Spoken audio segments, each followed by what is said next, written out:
KFC স্টাইলে chicken popcorn আমরা বাড়িতে কি করে খুব সহজে বানিয়ে ফেলতে পারবো আজকে ভিডিওতে সেটাই শেয়ার করব। আসসালামু আলাইকুম, কেমন আছো তোমরা সবাই? নতুন একটা রেসিপিতে তোমাদের সবাইকে স্বাগত জানাই। অনেক সময় বাইরে খেতে যেতে ইচ্ছে হয় কিন্তু কোনো কারণে হয়ে ওঠে না, তাই আমরা খুব সহজে এভাবে বাড়িতে বানিয়ে ফেলতে পারবো কেএফসির মতো চিকেন পপকর্ন। দেখে নাও আজকে রেসিপি কি করে বানিয়েছি, আশা করছি ভালো লাগবে। যদি চ্যানেলটিকে এখনো সাবস্ক্রাইব না করে থাকো তাহলে সাবস্ক্রাইব করে দিও আর পাশে থাকা বেল আইকনটাকে প্রেস করতে একদমই ভুলো না। আর যদি ফেসবুক থেকে দেখো তাহলে অবশ্যই পেজটাকে ফলো করে দিও। এখানে আমি প্রায় 250 গ্রামের মতো চিকেন নিয়েছি আর একটা বাটিতে নিয়েছি হচ্ছে 2 চামচের মতো টক দই, পরিমাণ মতো নুন আর একটু জল দিয়ে খুব ভালো করে এটাকে ফেটিয়ে নেব। খুব ভালোভাবে এটাকে যখন মিক্স করা হয়ে যাবে তখন চিকেনগুলো এর মধ্যে দিয়ে দেব। চিকেনগুলো দেওয়ার পর খুব ভালো করে সব কিছুর সাথে মিক্স করে এটাকে প্রায় রেস্টে রেখে দেবো 1 থেকে 1.5 ঘন্টার জন্য।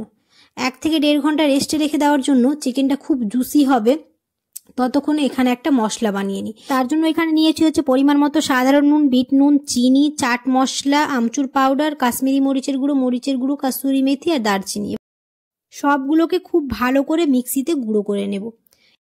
এবার এখানে নিয়েছি হচ্ছে একটা বাটির মধ্যে দিয়ে দিলাম হচ্ছে 1 চা চামচ আদা রসুন বাটা আর দিয়ে দিলাম হচ্ছে একটা ডিম। বাইন্ডিং এর জন্য দিয়ে দিব হচ্ছে 2 চা চামচ কর্নফ্লাওয়ার আর যে মশলাটা আমরা বানালাম সেই মশলাটা দিয়ে দিব 1.5 চামচের মতো। দিয়ে এবার খুব ভালো করে সব কিছু মিক্স করে নেব। তোমরা অনেকেই আছো ভিডিও দেখে চলে যাচ্ছ, সাবস্ক্রাইব করো না, অবশ্যই সাবস্ক্রাইব করে দিও আর ফ্রেন্ডস আর ফ্যামিলির সাথে অবশ্যই বেশি বেশি করে ভিডিওটা শেয়ার করে দিও। খুব ভালো করে এটা মিক্স করা হয়ে গেছে।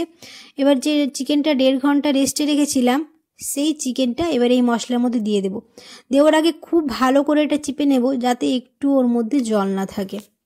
এরকম করে চিকেন পপকর্ন বানালে আর কেএফসি যাওয়ার কোনো প্রয়োজন পড়বে না। বাড়িতে আমরা যখন ইচ্ছা হবে এরকম করে খুব সহজেই বানিয়ে ফেলতে পারবো।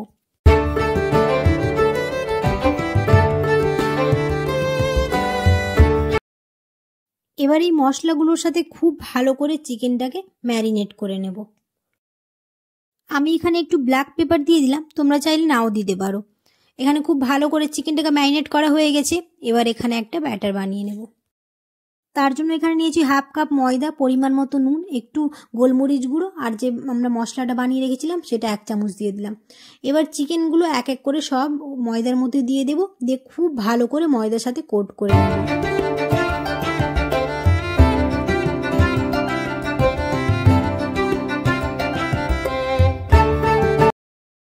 এখানে চিকেনটা খুব ভালো করে চেপে চেপে ময়দাটা ড্যাপ করে নেব যাতে ভেতরে ময়দাটা যায়।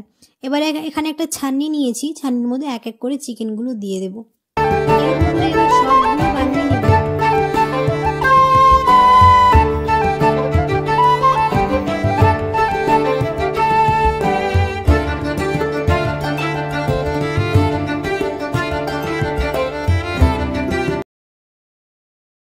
সবগুলো চিকেন কোট করা হয়ে গেছে। এবার এরকম করে চেলে নেব যাতে ময়দাগুলো সব নিচে পড়ে যায়। ওইদিকে তেল গরম হয়ে এসছে, এবার সবগুলো খুব ভালো করে ভেজে নেব। আর দেখতেই পাচ্ছ কোনো ঝামেলা ছাড়াই খুব সহজেই আমরা এরকম করে বাড়িতে বানিয়ে ফেলতে পারবো। সব সময় আর বাইরে কিনে খাওয়ার কোনো দরকার নেই, খুব সহজে আমরা বাড়িতে এভাবে বানিয়ে ফেলতে পারবো যখন ইচ্ছা হয় তখন। সত্যি কথা বলতে ভাজার সময় মনে হচ্ছে জিভে জল চলে আসছে। কার কার এরকম চিকেনের আইটেম খেতে ভালো লাগে তোমরা অবশ্যই কমেন্টে জানিও। আমার তো খুব ভালো লাগে কেএফসি স্টাইলে চিকেন পকোড়া বা চিকেন পপকর্ন যাই বলো, আমার খুব পছন্দের এরকম খাবার। যদি হয়ে যায় তাহলে তো কোনো কথাই নেই। তো হয়ে গেল আমাদের ভাজা। এরকম করে এবার সবগুলোই খুব ভালো করে ভেজে নেব। তোমরা অবশ্যই এরকম করে ট্রাই করে দেখবে, ট্রাই না করলে বুঝতেই পারবে না কতটা লোভনীয় হয় আর একদম কেএফসির মতোই হবে। তো যারা এখনও ট্রাই করোনি অবশ্যই আমার ভিডিওটা দেখে ট্রাই করতে পারো। তোমরা যদি ট্রাই করো তাহলে অবশ্যই আমাকে কমেন্টে জানিও। আর তোমাদের যদি ভিডিওটা ভালো লেগে থাকে তাহলে অবশ্যই একটা লাইক করে দিও। কমেন্টে জানাতে ভুলো না কেমন হয়েছে। তোমরা আমার পাশে থেকো, অনেক ভালোবাসা দিও, অনেক সাপোর্ট করো যাতে আমার ভিডিও বানাতে খুব ভালো লাগে। চলো তাহলে ভিডিওটা আজ আমি এখানেই শেষ করছি। কেমন হয়েছে রেসিপিটা তোমরা অবশ্যই কমেন্টে জানিও। আর যদি ভালো লেগে থাকে তাহলে অবশ্যই একটা লাইক করে দিও। দেখা হবে খুব শিগগিরই পরের একটা নতুন রেসিপিতে। সবাই খুব ভালো থাকবে, সুস্থ থাকবে, সাবধানে থাকবে। আল্লাহ হাফেজ। এবার একটা বাটিতে এরকম ঢেলে নিলাম, একটু গার্নিশিং করব, তাহলে দেখতেও ভালো লাগবে। যে কোনো জিনিস খাওয়ার আগে এরকম একটু গার্নিশিং করে নিলে মনে হচ্ছে খাওয়ার টেস্টটা আরও দ্বিগুণ হয়ে যায়। আর দেখতেই পাচ্ছ কতটা ক্রিস্পি হয়েছে আর খুব ভালো হয়েছিল খেতে। তোমরা অবশ্যই এরকম করে একবার ট্রাই করে দেখবে। তো এখন একটু গার্নিশিং করে নিই।